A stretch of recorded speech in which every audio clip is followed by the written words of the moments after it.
Yeah, once again, Crash Radio, the authentic corner. Yes, My indeed. man, Milk. Yes, sir. And On the hot. we have a special guest for y'all. The guest is my man, Lucci Red. Lucci Red, what up, baby? All the way. What's up, big bro? Yo, You know it. listen, man. Listen, man. It's been a hard time trying to get you on, you know what I'm saying, on our podcast. But I'm glad you here. You know what I'm saying? You like one of the brothers, man. I was definitely searching for to get you here. Yo, everybody say what's up to Luch, man. Lucci What up, Luch. Lucci What Red? up, man? Yeah. Yo, listen.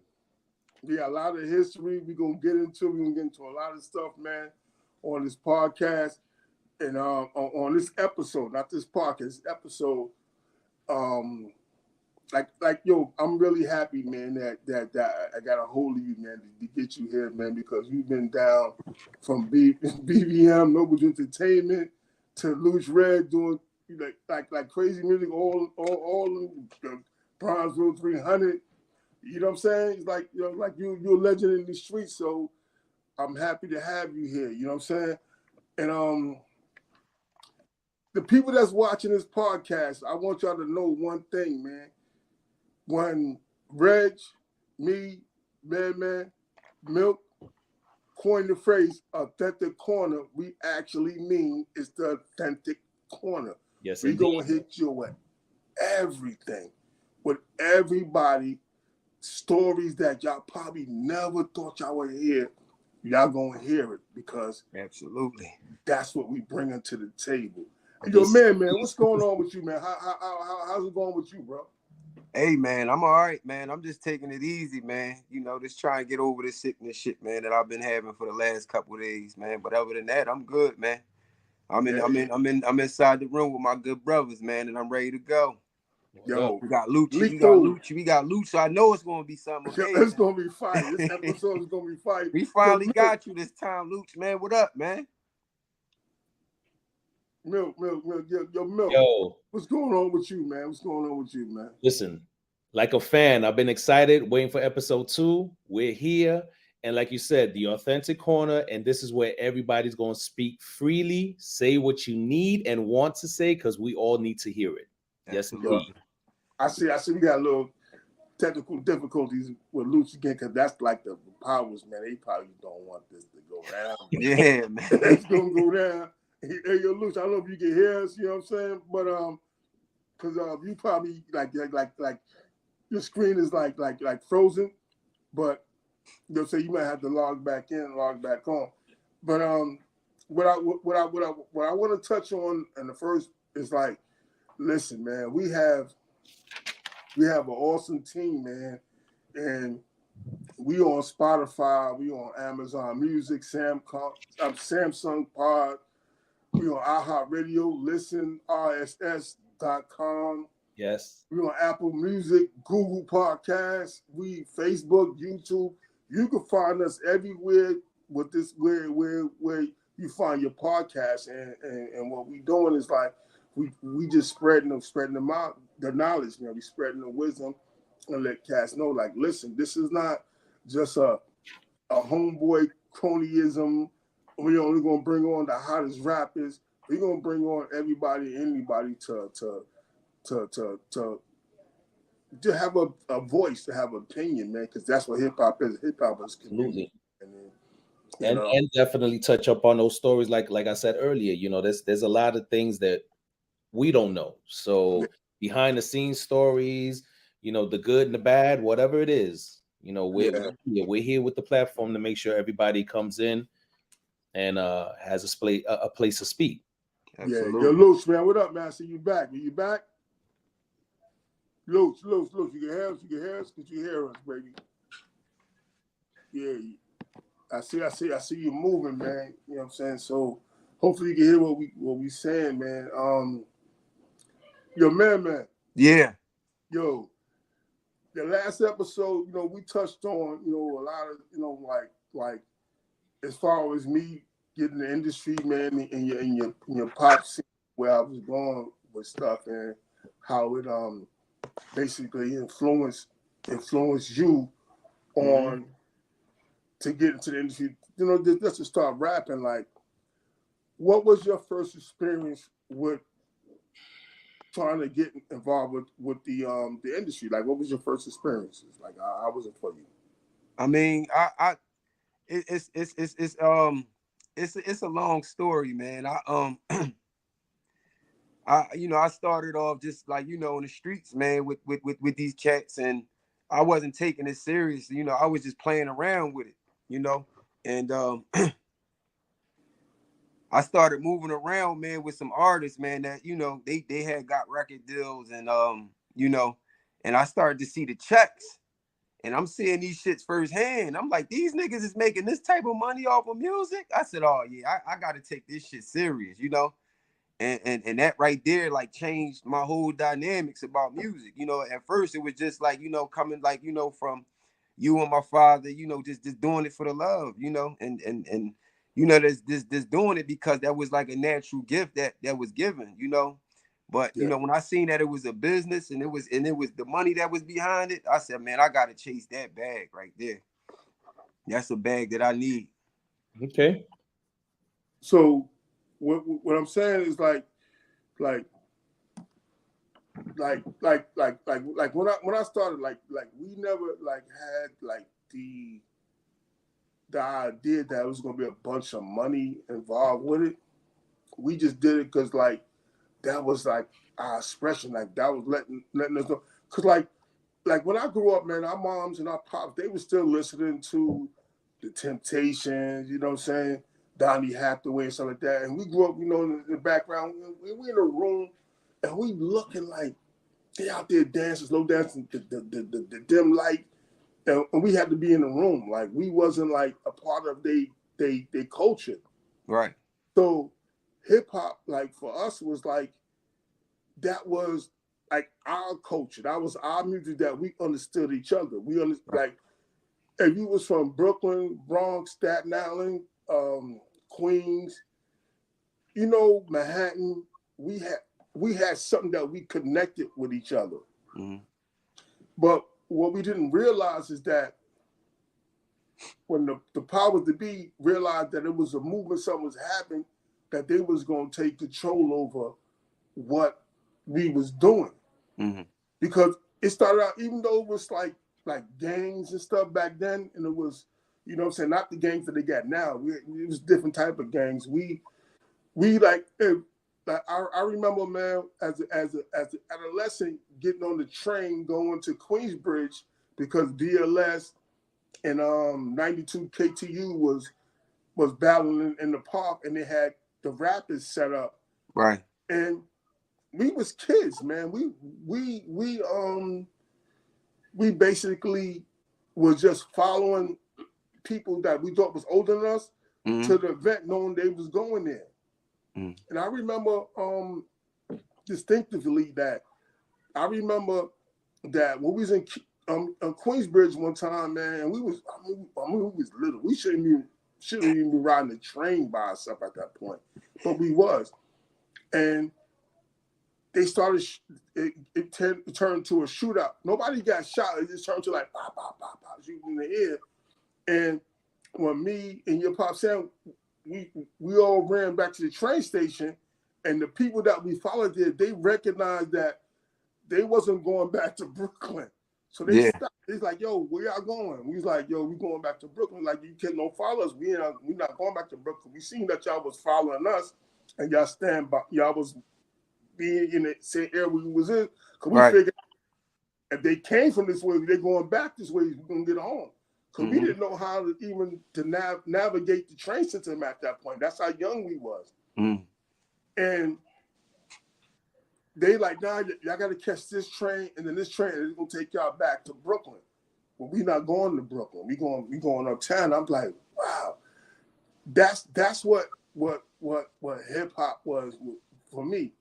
And this is before the Noriegas, the Capone Noriegas. Before all that, man, we was just like, yo, this is our music. Like our moms and pops, they didn't understand like what y'all doing. Like that's not music. Y'all taking our music and creating. And I'm like, that was sampling. Yeah. You know what I'm saying?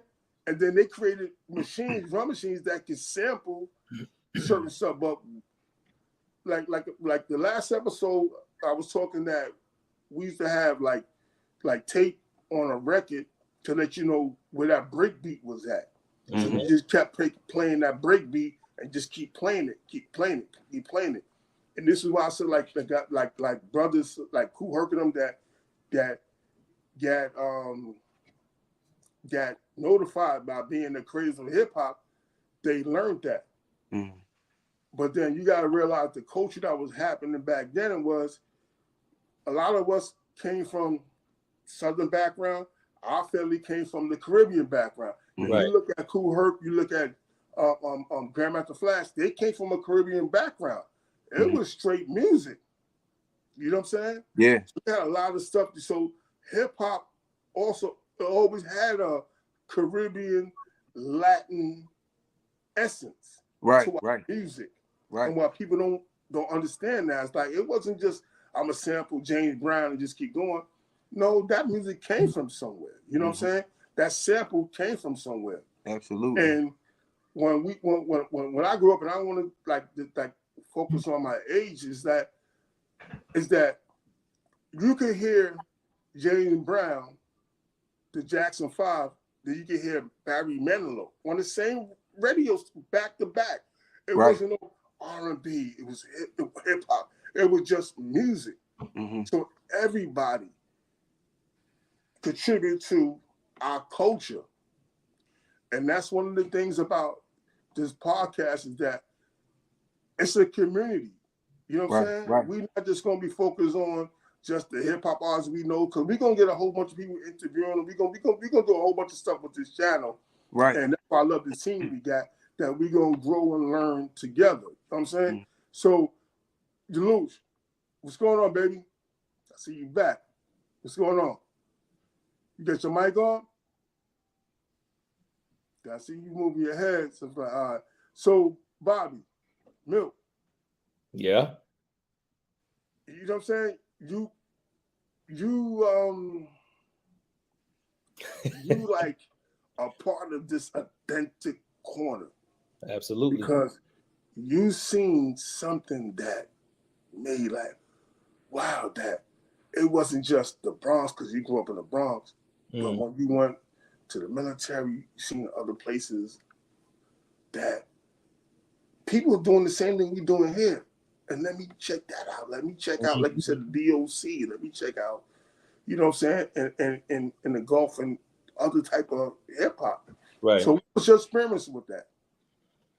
Well, like we touched on this in the last episode. I just starting off growing up in the Bronx. Yeah, you had everybody in the neighborhood. You know, you had the people that like working on cars. They had the system, and I'm young. I'm sitting in my room, hanging out the window or whatever, looking, and you hear a car pass by. You're wondering what the hell, what the fuck was he just playing? You understand? You wait for him to come around the block and blast it again, and then the same thing is radio, BLS.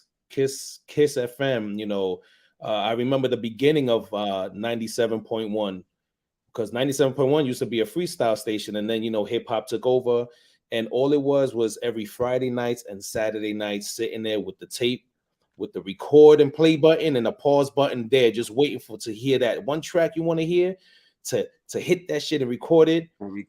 Yeah, and try to make tapes. Before DJs was coming out, you was making tapes off of radio. Right off the radio. Yeah, so my first taste of hip hop was that. Like I said, my brother's older than me.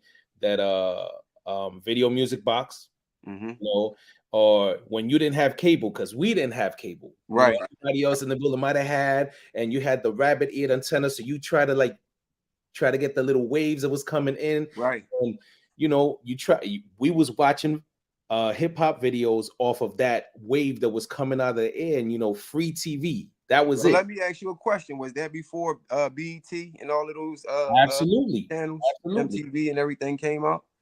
Yeah, that was I can't remember what channel it was, because it was like a public access, but that those public access channels was really rented out to whoever was really like on to it, like Barbito, before they would, because they were on a college wave. But I don't know who it was, would rent those stations, and they will play music for like about an hour. And we would try to catch it on channel 21, 31, make sure the antenna put in the damn aluminum foil to try to get that shit, or put it by the fire escape window. Right. Some type of reception. But yeah, that was the first taste of hip hop. And then little by little, we started listening to other stuff. Kid Capri was out. Red Alert was out doing their thing. And, fast forward to when I went to the military, shout out to Kentucky and Texas, Fort Hood. I'm listening to stuff that I would have never picked up when I was in New York, because that's all we know. All you listen to is stuff that it's around you. So when you have the opportunity to go somewhere else, I'm listening to this one rapper named Tila.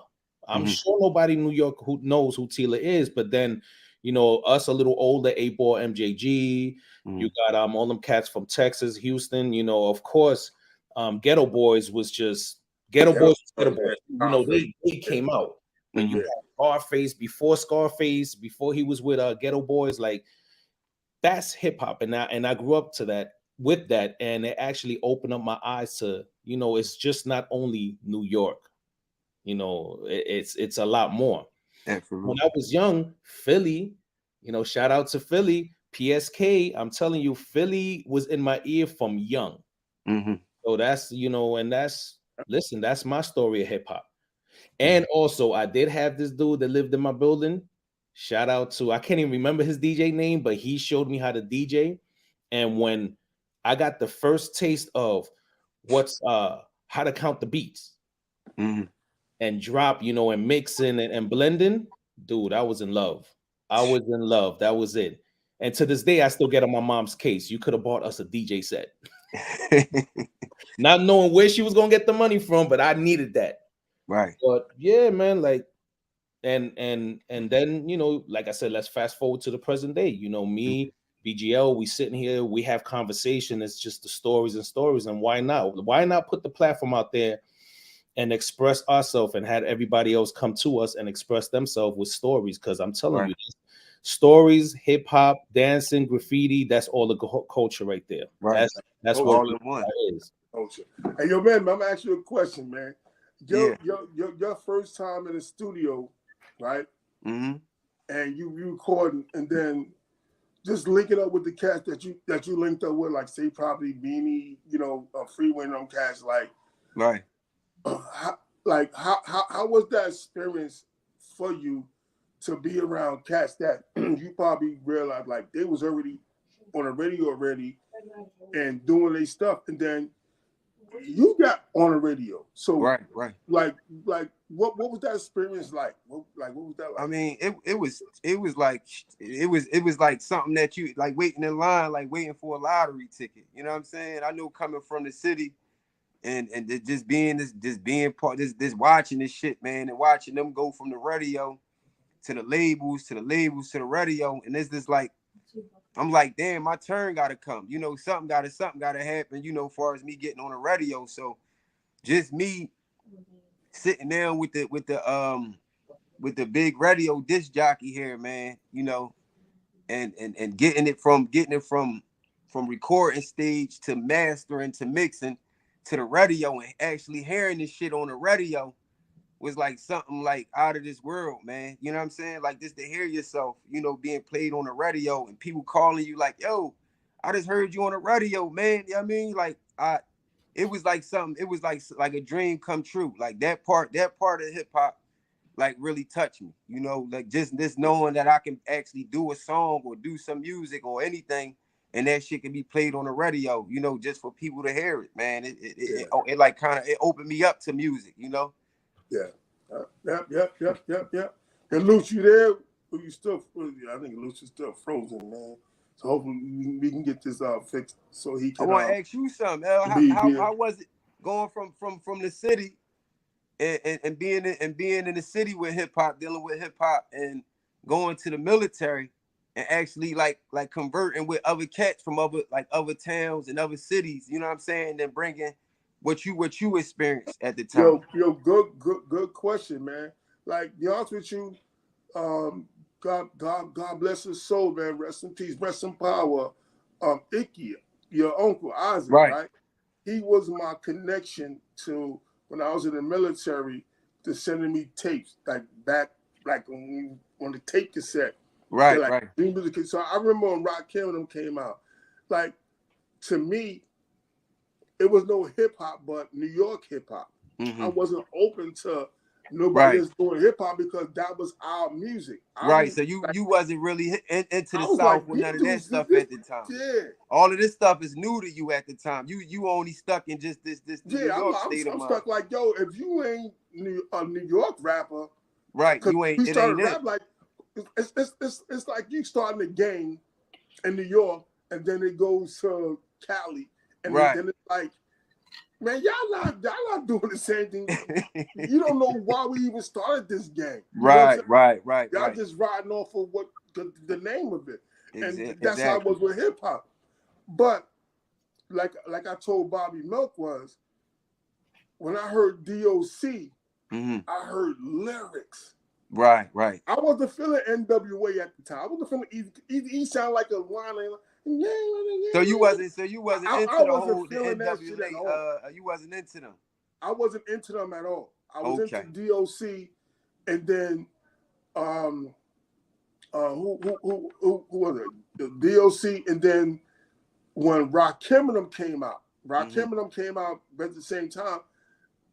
Icky was sending me tapes in Texas. He's like, yo, he's got this kid's name, Eric being Rakim, and they got this cat, and they being mixed on, it was WKTU, 92 WKTU, and it was BLS. It was no 97.1 back then. Right. And what you would do, you would listen to them, and you would press your record. You would try to catch the rap attack, and you would press your record, you're on your tape, and you would just record it off your speaker. Right. So it wasn't like high quality stuff, but I was the man, like out of the state, like, yo, that's from New York. Like, yeah, this is from New York. This is what we doing in New York. Right. You was bringing all the original flavor that they didn't I was because I was like, yo, like straight. When I went to Texas, Oklahoma, and I went to Texas, and I was in the military, I was straight hood. I was straight, like, I was in the L. People know now, like, yo, this guy, he elevated. I was straight, like, yo, leather Kango, leather gloves, right? Adidas suits, and I was like in the cable, I was straight hood. So what let me know hip hop was real? It was a tour. It was BGL was the original sound smuggler. Bringing hip hop. He was bringing hip hop across state line. Dude, let me explain something to you. It was a tour. It was Lisa and Coke Jam.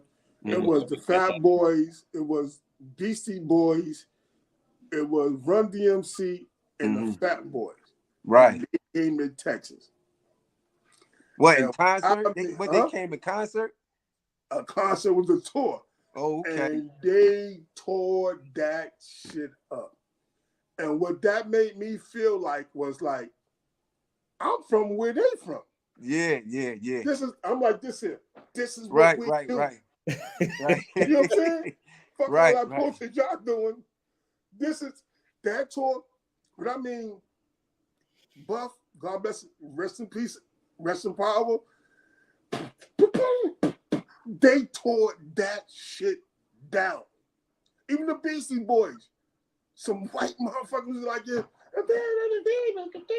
I'm like, it was a fire, B. They was like yo, and then that led into, because Run DMC was down. That led into Jam Master Jay finding the Afros. Right. So then when the Afros came, Afros, I'm like, I seen these motherfuckers, I swear to God, I was like, yo, who the fuck are these motherfuckers with Afros? Never realized the DJ from Afros was my cousin. Damn. Because he never said shit to me because he was in the foster system and he was Jam Master Jay's mother and father foster kids. So that's how he got in the Afro. So when when Jam Master Jay formed the Afros, he was automatically like, yo, Kip, DJ Kip. That's my cousin. That's my blood. Like, you my blood. Right. So I seen these motherfuckers. They was on. They was on like Broadway. It's called the Angelica Theater, and they was outside doing a photo shoot. And I was driving a truck back then. I'm trying to make money and shit, just eat. And I'm like, look at these motherfuckers with the Afros on. So me and the dude I was in the truck with, we was like chuckling, driving past them, what we was doing. And when I got back to the plaza in Bronx, to our home, to our crib, he was at we call the Triangle, where everybody meet at. On Friday, Saturday night, this is where we get our drink, smoke the weed. The police know, like, yo, long as they there, leave them alone. I seen this motherfucker with a big ass afro. I'm like, I just seen this motherfucker on Broadway at the Angelica Theater, right? So he like, yo, Al. So I'm like, he like, yo, Al. He pulled his fucking shades down. I was like, yo, it's me, Kip. I'm like, oh shit. Like, yo, you just was in Manhattan. He's like, yeah, we doing a photo shoot because Afro didn't break yet. Right. They was coming. And Jam Master Jay and them, God rest in peace to Jam Master Jay, they was pushing them. Right. He's like, yeah. I'm like, yo, I just was fucking laughing at y'all. He's like, yo, whatever you need with hip hop, man, let me know. And me and him, we just, you know, I got so much help with hip hop, man, that it's like, it's crazy. So he used to tell me, like, the first time he went on stage, that the sound is so amplified that when he touched the turntable, it was like, oh. So he froze. The first concert he did, he said he froze. And Running On was backstage saying, yo, go out there and go get him. Go get him. He gonna fuck up. Go get him. And then he was like, I started chipper. He said, the shit is so loud, so amplified. He's like, oh shit. Then he said, I got colors like chipper.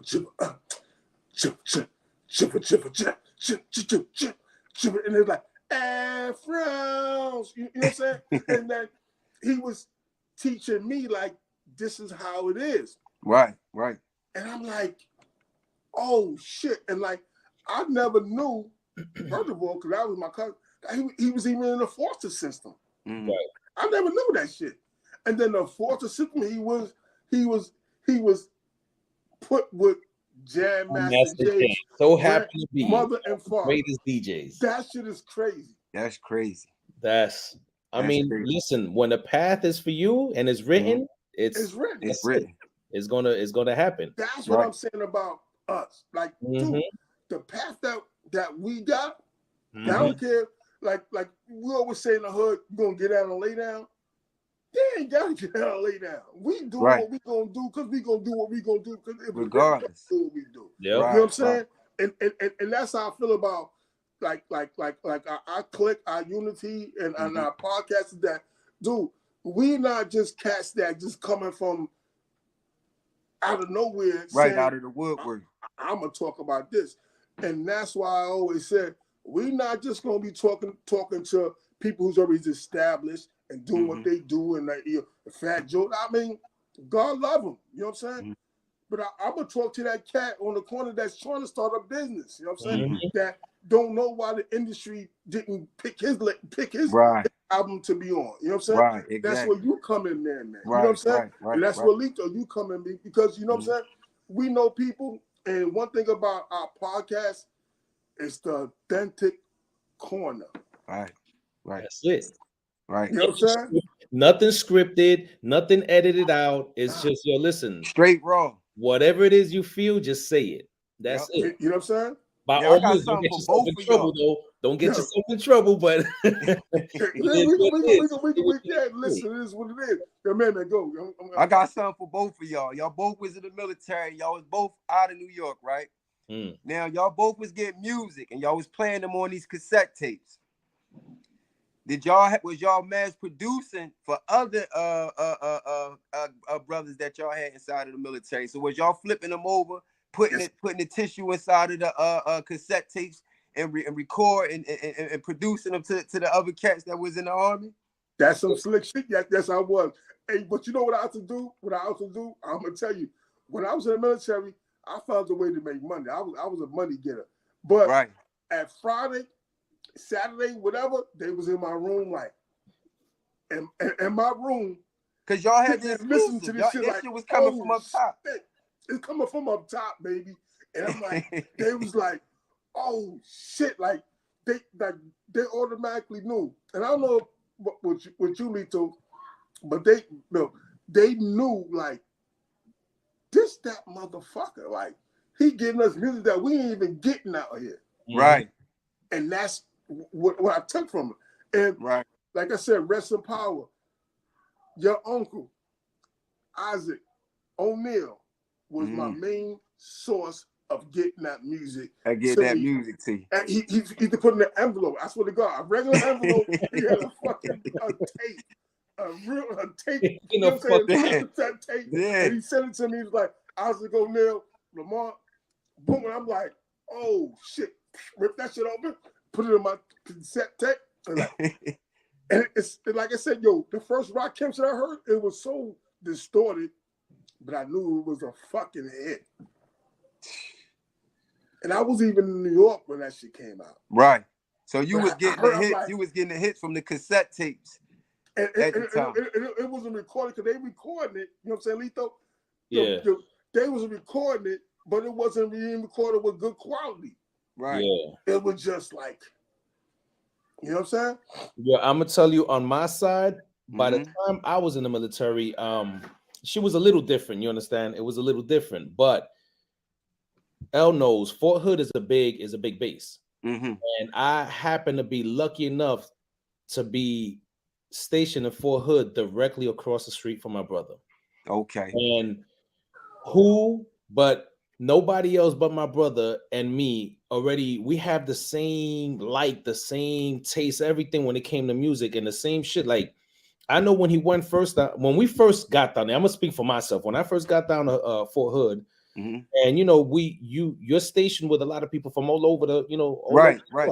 That's what I'm trying to get to, because I know in the military, it's people from all over the place, you know. And to touch on the exact set question you asked us, is my roommate was a country white boy from Michigan. So, you know, I'm sitting here playing shit for him. At the end of, you know, of us being together for a couple of years, right? My dude was into hip hop, but I'm not gonna front. He opened up my ears to certain country, not a big music type of person, but there's, you know, there was a couple of love songs there. But I don't do all that, you know, George Strait and all that other stuff. I can't. I just can't. Yeah, but I could put him on into a lot of hip hop shit where my white boy roommate had no rhythm, and he would come into the room trying to bop and shit, and we're like, okay, like you trying it. And the same thing, like, you know, shout out to we call him Uncle Joe, older guy, little whatever, but he was sitting there and he's actually following us. Shout out Uncle Joe, but he will put me on to that Cali shit, like that War, right, Rider, and all that other shit. So it opened up my eyes, and to, you know, and to be real, when you listen to shit like this, like that, like War and all that type of shit, you could just edit it, take the words out, and listen to that beat alone. That's a funky beat where anybody else could just grab that shit, a piece of it, and that's where the sampling, our art comes in. You understand? Right. So, but, you know, shout out to, you know, my boy Fernandez too, out of Cali. You know, everybody that was in the South, my man Bates, Tennessee. Yo, they put me onto so many different shit down in Memphis and Texas, you know, whatever. It's just like I came up back to New York, like listening to a broader me too. Music, only 5 boroughs of hip hop. It was a whole. It opened your whole dynamic, right? Yeah, like so, and I appreciate everybody that, you know, that's been in my life that we cross path, because for some reason, really left something implanted in me when it came to music, and then a whole bunch of other stuff. But yeah, I appreciate all of that because that shit, my ears is ridiculous. Ask L. Yeah. Now we go to the beginning of this podcast when we was talking about how you was growing up, you know, and our parents, you know, my mom is listening to her merengue. Shout out to Santo Domingo, all that good. Shout out to all the sounds of Boricua. Oh, we listening to, you know, all that other stuff, and it's like I'm sure she's listening to the shit me and my brother listen to. She's like, what the hell is this? You understand? But now, what do? We're doing the exact same thing. We see these kids now. They don't dance no more. No. Jumping around, kicking something, and then you got all this different type of hip hop. Not taking nothing away from it, but you know, sometimes it takes me a minute to actually like listen to what it is going on, and then it's catchy. I grab it. Unlike if you sit there and throw on some Eric B and Rakim, that's classic. Some KRS-One, that's classic. Some right now Black Sheep, you Trap Quest, you know, LL, like those are stuff that when we listen to it, we can sit down and we hear lyrics. Right. Not to say that there's no lyrics now, right? But the beat and the message, two different things, but it's still under the same umbrella hip hop. Can't take nothing away from what's coming out now because this shit is hot. Some of the stuff out here is hot. Can't take nothing away from that. So, but now, you know, I I regret that Lucci Red couldn't come in here, but you know what? Me and Man, we're gonna throw our little interview skills up to BGL and ask him. I know the stories, a lot of your stories, but what exactly really brought you into the hip hop stream? Besides, you know, in a year, BGL, like what actually brought you into that? Because we already know, you know, you told us you like the music. Yeah, and he used to write, you know, sit there and write for Crash Crew, you know, and stuff like that. But besides that, what is the one thing that sticks out in your mind, in your heart, that was like, yo, this is where it's at for me? Right. Okay, like for me, what happened was like Billy Bo, the heavyweight boxing champ. Right. He was my next door neighbor. Mike Tyson, all of us, we all hung out together. World Be Free, the basketball player, 76ers, the Houston Rockets. These are all my neighbors. We all lived the same. The Houston brothers. So I grew up with a lot of stars. Right. Just a lot of basketball stars, a lot of boxing stars. I used to box. My father used to box. So, one of my boys, his stepfather was Kareem Abdul-Jabbar, uncle, look just like Kareem Abdul-Jabbar. So Kareem Abdul-Jabbar used to come to the neighborhood. So, all right, neighborhood in Brownsville in the plaza, we grew up around stars. The dude who ran the Brownsville Recreation Center where we used to play sports and stuff at, his name was Jocko. You know what I'm saying? Greg. His name was Greg. What the fuck was his last name? They used to call him Jocko. He was an NBA basketball star too. Okay. So we grew up with stars. Right. So seeing stars was nothing really new to us. Right. It's just that, okay, what was in this? Dwayne Martin, that was married to Gina, that's the actor. Yeah. We all came from the same hood. We all grew up together, went to the same school. We all knew each other. Basketball, boxing was more my thing, but basketball, I was like, I wasn't that good. Right. When get on stage to grab a mic, that do something different. I seen that was where I was so right. That was your passion. That was it for me. Cause I didn't feel nervous. Right. I did what I had to do, and I grew. Like even if I got booed, it wasn't like I ain't gonna do this no more. I'm gonna get better. That was some. Just get if you fall, you can get back up again, dust yourself off, and keep it moving. Right. Absolutely. So now you talking about Mike Tyson become a heavyweight champion. Billy Bo became a heavyweight champion, and we all from the same hood. Right. I go down the stairs. It's an NBA basketball star. That's outside. His moms are still living there. His brothers, they still living there. Right. Dwayne Martin. I know his brothers. I know his family. Right. You know what I'm saying? That elementary school, junior high school, I know these guys. And these guys went on to do crazy, bigger, better stuff. And I'm like from where I came from, we push greatness. But right, you had to find out what was your niche in the world. Right. So when cats look at me like, yo, man, you really know these cats? Like, yeah, when you see them, they go like, yo, what up? Yo, Al, what up? Oh, they call me Lamont. Yo, Lamont. That's how you know somebody really, when they call you by your government. Right, when they call you by your real name. By your government name. You know what I'm saying? Right. So that was like when I joined the military and I went to Texas, I went to Texas with that shit ain't Yo, I'm gonna tell you a story real quick. I was at a gas station one time and I was telling cats about World Be Free. World Be Free was playing for, I think it was the Houston Rockets. He's from the San Antonio Spurs. I think it was the Houston Rockets. What year was this? This was if you can remember. 1984. 5. Ooh. Yeah, I'm old. But I'm all right. Nah. So I was telling my roommate about World Be Free. That's my man. I know World Be Free like that. He knew my mother. We all grew up together. So when we went to gas and to get gas, I went inside to pay for the gas and get some. And World Be Free pulled up in his car with pumping gas. So my man that was in the car with me, he was like, yo, Al, you said you know World Be Free, right? I was like, yeah. He's like, well, then he go right over there. Like, to prove a point, like trying to play you. So he like, soon he see me, he's like, yo, Lamont, what the fuck you doing out here? I was like, yeah, I'm in the military. He's like, yo, oh shit, he get so then the dude that's with me, he looking at me like, oh shit, this dude really know this dude. He's like, yo, you coming to the game? Yo, you want some tickets? I'm like, yeah, whatever you know, whatever you do. I'm like, we moving around. I'm like, yeah, give me some tickets. I'll come check. Right. He's like, yo, how your mom's doing? He's a homeboy watching all this shit. He listening. He's like, this motherfucker really know this dude, like know him. Like, and he like, the same thing happened with Reggie Bo.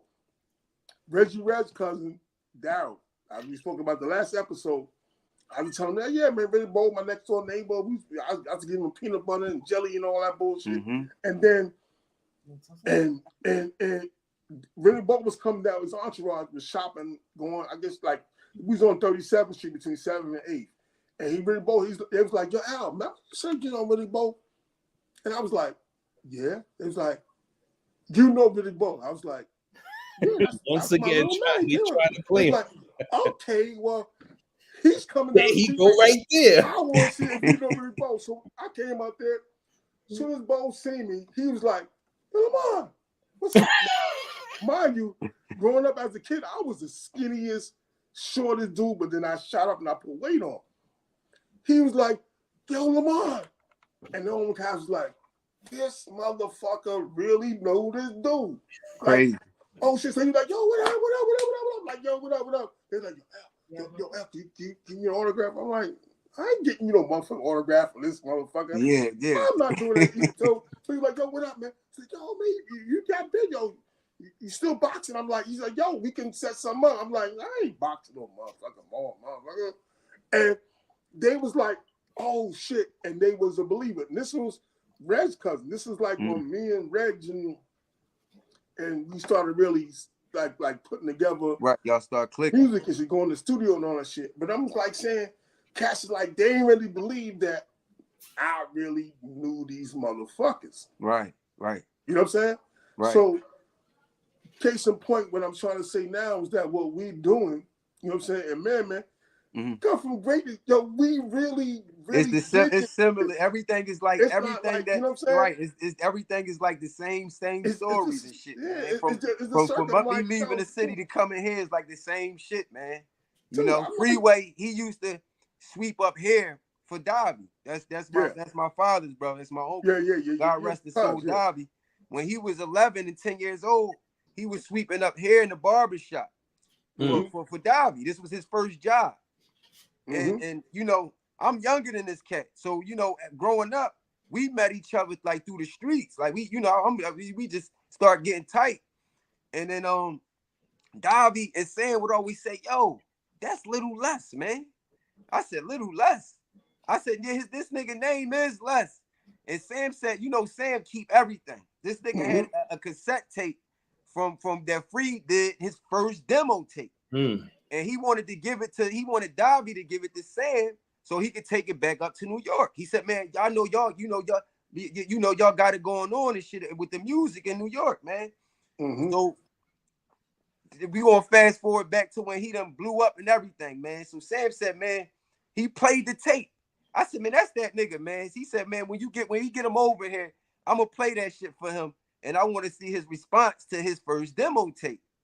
Man, it was this nigga first demo tape, man, called I Keep the Smitties on My Tool, man. Like it was just like crazy, you know, like how, you know, like he still held this nigga demo tape from when he was younger. You know what I'm saying? And it's just like, man, this coming up, man. I always was just transpired just by us being in the city. I never was influenced by artists because, like you were saying, these niggas come from our buildings. You even gonna ride past them, you seeing them. So you're not really starstruck, you know what I'm saying? Yeah, you see these cats on a regular, you know what I mean? And Daryl Dawkins, all them cats. Yo, I remember, man, that Fly Williams. You know what I'm saying? These dudes. I remember one time I was in elementary school and Fly Williams and World Be Free they came to the school to just talk to the kids, and then the teachers took them into the gym to take photos of them dunking and all that shit. And both of them was like, "Yo, Lamont, what's up?" They was like, my teacher was like, "You know Fly Williams?" You know, they was like basically sucking me. It was like, you know, like, "Yo, Lamont, yo, what's up, man? Yo, Chuck Rosie." Well, my mom's name was Rosie. Like, "Yo, Chuck Rosie," I said, "What's up, man? Yo, you good? You good?" I'm like, "Yeah, I'm good." I'm like, and I was like embarrassed because I knew them. Like, okay, don't single me out like that. My friends don't know. And yo, from Daryl Dawkins to all these cats used to be in our project. Every time the NBA was out of season, World Be Free would bring them down, and they would bring their truck, and they would come in our parking lot, open the trunks, liquor. They had weed, and the DJ name was DJ Slim. He would always play DJ, and I'm like, that's what I grew up around. Like, it's like, imagine growing up and you seeing like LeBron James and all these cats at your house. Yeah, that's crazy. Saying what's up to your father, like, "Yo, what up, what up, what up, what up?" And you like, that's what I grew up with. That's what I grew up with. So when I got into music, Sam was like, "Yo, and you kind of touched on something." He was like, "Yo, that Smooth Leather stuff." And I'm like, "Yeah." He was like, "Yo, I remember, yo, man, that really means something to me that you remember that." And I'm like, "Yo," so Sam's always something like, "Yo," and I'm like, "Yo, this is the ins and outs, so this is how it works," and like, you know what I'm saying? But I always say, and I'm always say that, and I say this to my kids, is that you can be great at something, but when it's your time to achieve, you're going to get it. That's how I work. Right. Yep. You know what I'm saying? So regardless of how many demos, how many shows we done did, how many tours we went on, this could be the platform to send you to where you're supposed to be. Need to be. Absolutely. And that's why I said we're going to keep it authentic. We're going to interview. We're going to do whatever we need to do for anybody, somebody cousin, somebody. Right. I mean, because you can dream big, man. Like, you can dream big, man. I just by being, just being around certain situations, man, and I'm younger, so I come up like looking up to people like Jay-Z, Biggie, like Tupac, like these were cats like around in the era that that we was coming up around, and this saying like, damn, I wouldn't mind being in the studio with Jay-Z, and I wouldn't mind being in the studio with this person, and it's like full service, like you said. You speak this shit to existence, man, and if it's your time, it's going to happen.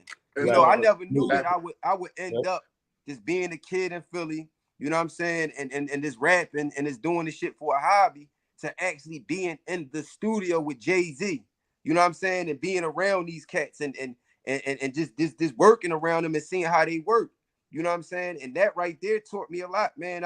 I was just like, I don't write music. I don't write music. Like, a lot of people say how the hell you do it? I don't write music. It comes from like my heart, you know. So if I hear something, I hear the beats, like, you know, like I just start going to it. You know what I mean? And just seeing them cats inside the studio do it, man, and it opened me up even more. Like it kind of even had these guys in Philadelphia somewhat jealous. You know what I'm saying? Because I was able to get around these cats, and they say, yo, oh shit, damn, oh, you from the plaza? Your people's from the plaza? You from the plazas? Who your cousin? Who your father? Who this? And I'm naming names, and these niggas is like, whoa, you know, like these some real, that he really somebody, you know, and that kind of like shook the cats that I was running with at the time. They was signed, they got deals at the time with these guys, and you know, like that kind of like, you know, it's in the game, it's kind of like, you know, it's like an envious thing, you know what I'm saying? Just like anything else, you know, if a nigga see that you a little bit more closer to the light or to a situation, more than likely they not going to help you or pull you to where you need to be, you know, because they looking at you as competition instead of looking at you as, damn, this is my brother. If he get on and succeed, I can get on, you know, that'll just take me even further. You know what I'm saying? But that was just like my, like, you know, a little bit of my history, man, just being around, man, greatness, man. Like I was around Kanye, Jay-Z, like when they was R. Kelly, when they was all recording like some of the most hottest songs that you know that we hearing now to this day, you know, like that was like my experience to see this shit, you know. Yep. I'm saying that was like the stuff that I did, like, you know what I'm saying, and like me, you was talking the other day. It was like, yo, man, you know, like I remember, man, like Helter Skelter, Memphis, right? They came to the plaza to get like. To be they come get their juice, and then you hearing me, they like, right. You got to go to L, like L, right? L, you know what I'm saying? L, BGL, that's the dude, you know what I'm saying?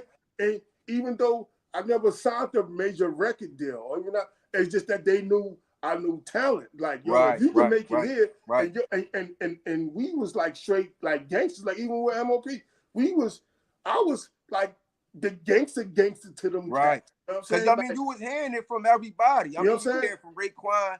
I do this for all my real niggas in the plazas. You talking about you. You know, they talking about guys like, you know, that was really putting them on into the music game. Like, you know, a lot of credit is not give, and that's another thing. It's not give to the proper people. So I'm glad that we touching on this. So now that can be out, you know, because a lot of people was like, I never heard of these cats. I never seen this, but they don't actually know that they favorite artist is you. They, you know, you could be their favorite artist. You know what I'm saying? Their favorite artist is you.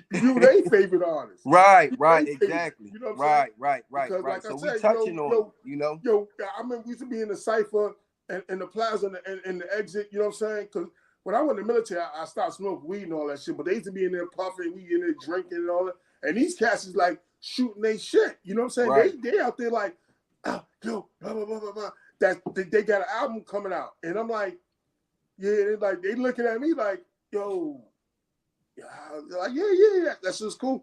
And the cats that I got coming up behind me, they looking at me like, yo, dude, they basically auditioning for you. Yeah, like you giving them the the stamp of approval. You gotta be the stamp. Bronzeville, and you battle ready. Like I said, MOP, they was from up the hill. You ain't from Bronzeville. I'm from Bronzeville. Right. You know what I'm saying? Right. You from up the hill. Right. Y'all don't carry no weight down here. You know what I'm saying? Right.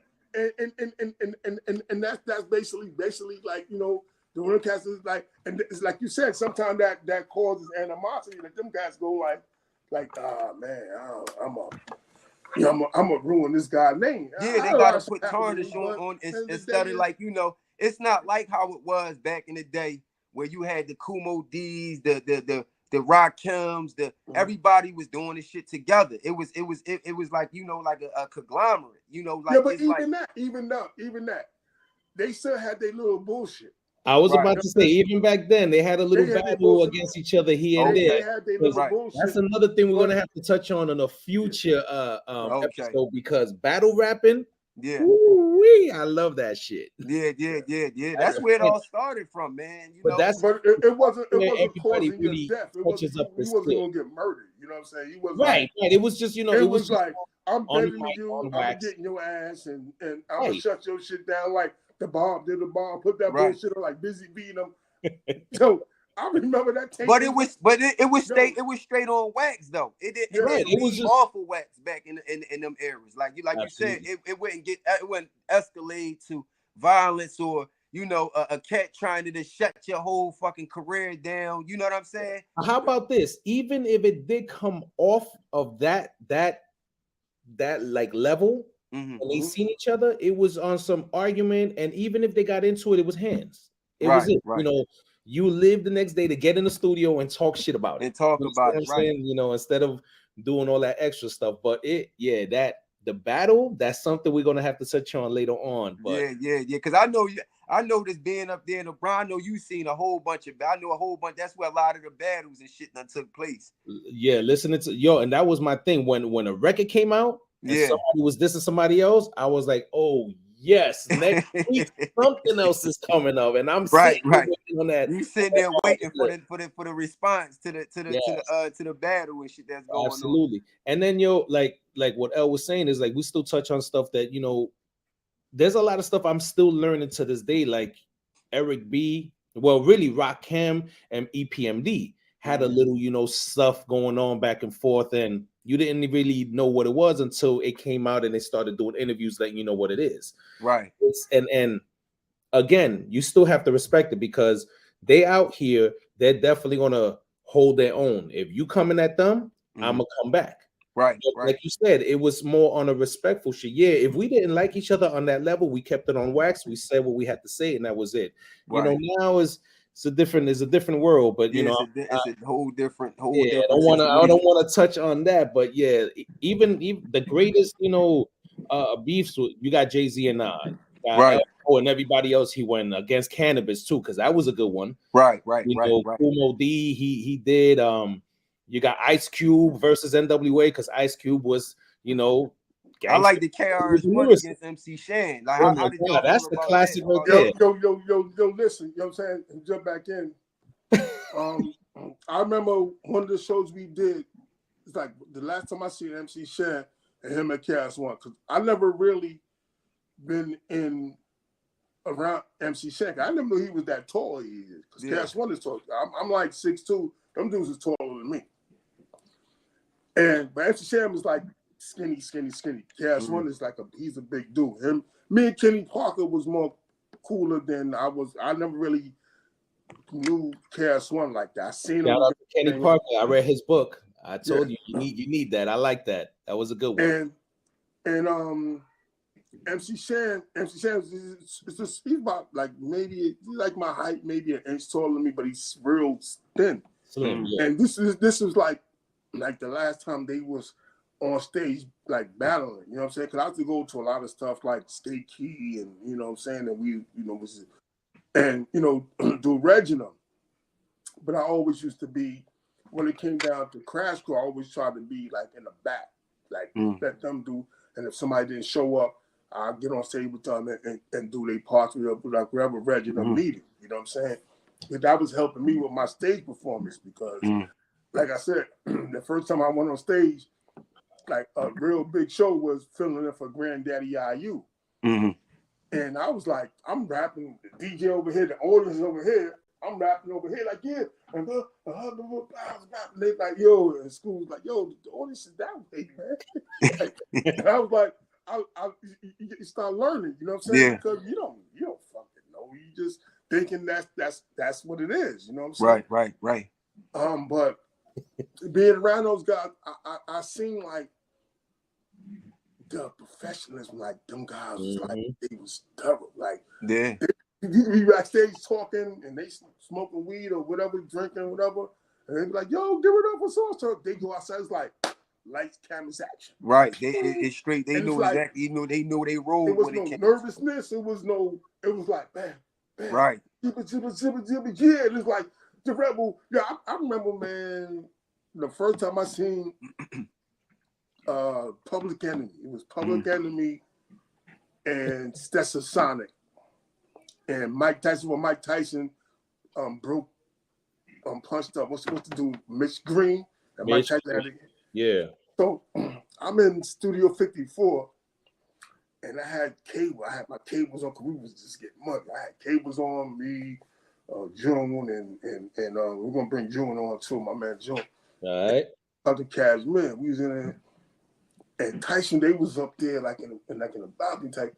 So Tyson seen me. He was like, wait, and I had this chick. I was about to buy a candy apple red BMW cash. So I met this chick. She was like, dude, this dude is that dude. She was like, yo, yeah, we look good in this car. So we at the Studio 54. She was like, and you got us here, seeing Public Enemy and Texas Sonic. And then Tyson was like up there. I guess he forgot my name. Like, he's like, he kept saying Bronzeville.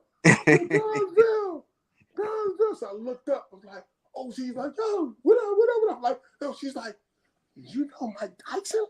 I was like, yeah, that's my man.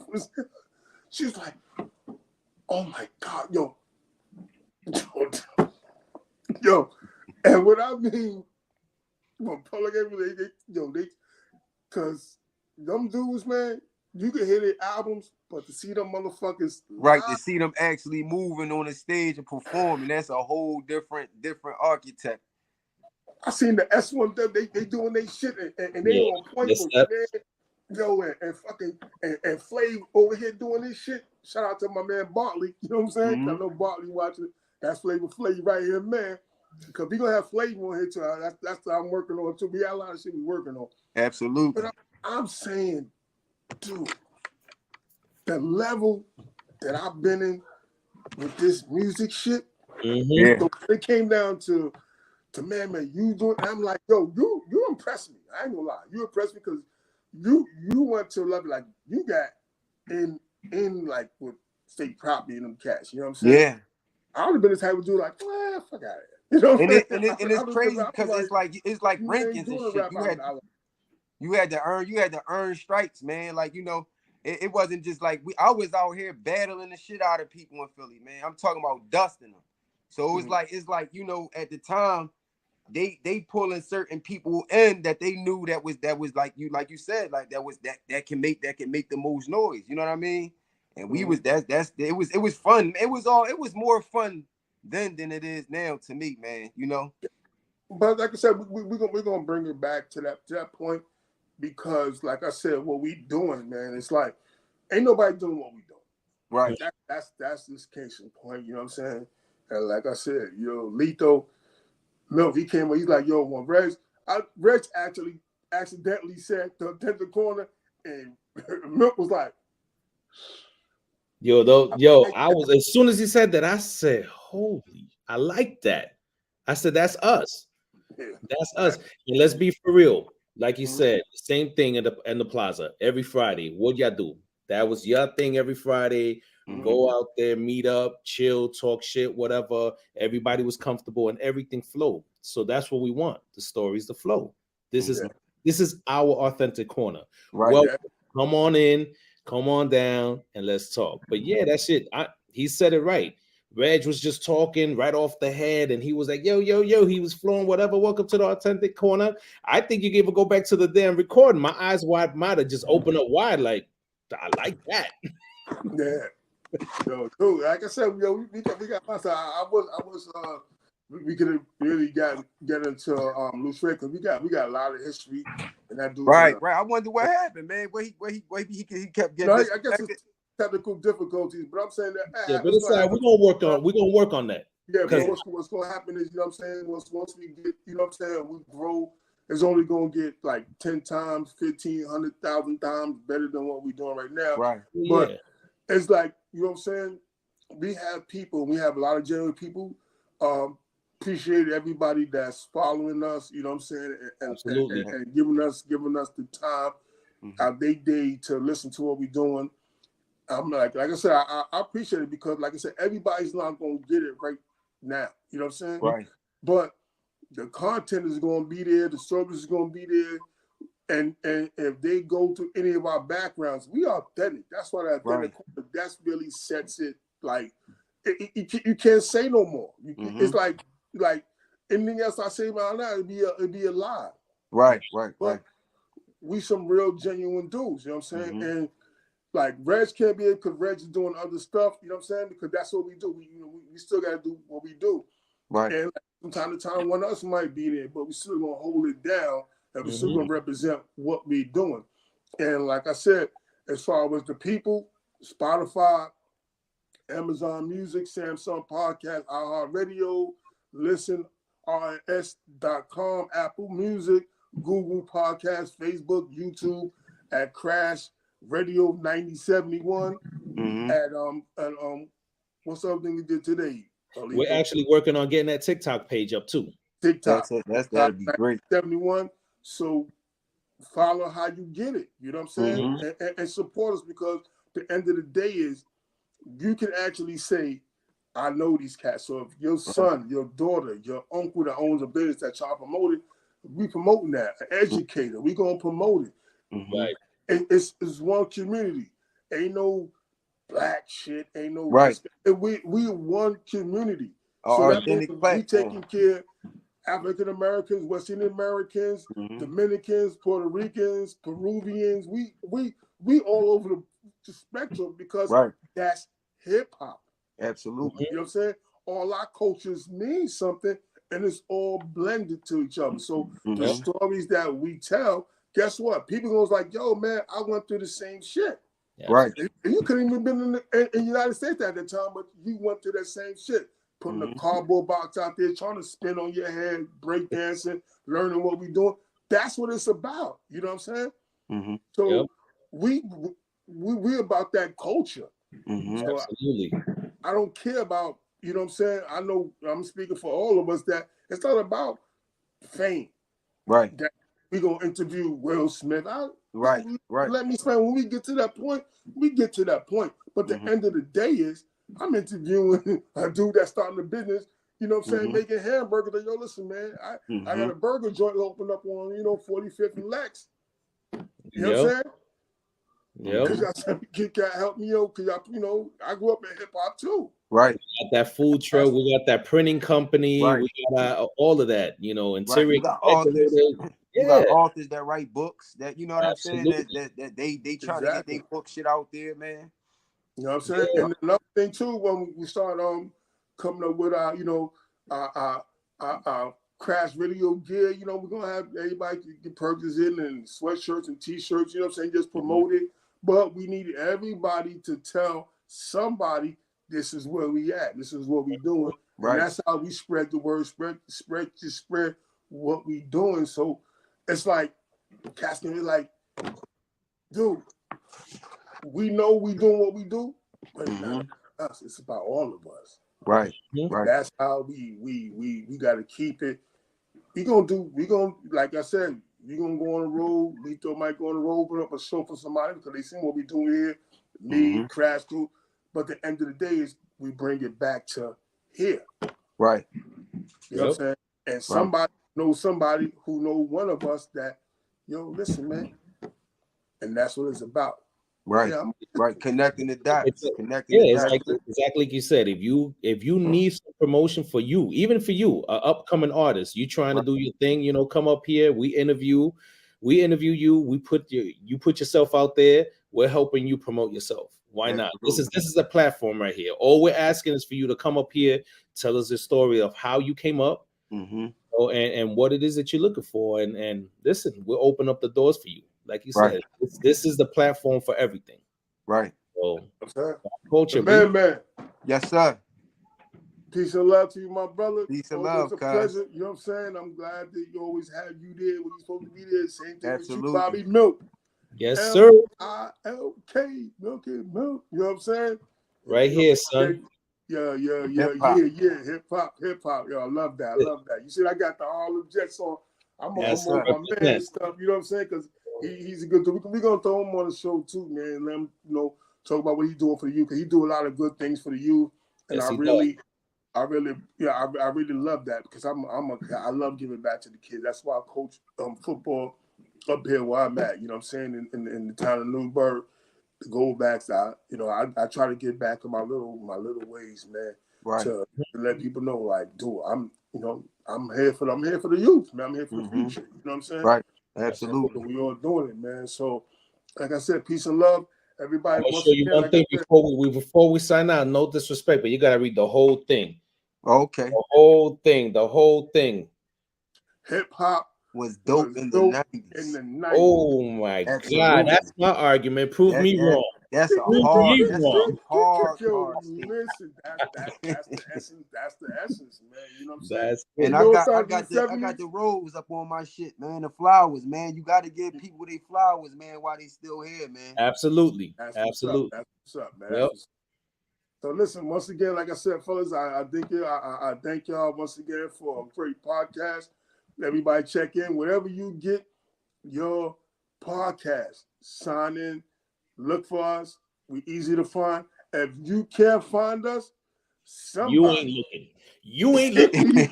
If you out of the loop, I feel bad for you, man. Because we going this shit right here. We gonna bring up topics, man. That's gonna be mind blowing. Yeah. All right. So right now, I'm gonna say peace. We're gonna say peace. Till the next time. Thank y'all for listening. Yes, sir. Peace. On out. Peace. Rakim say peace. Peace.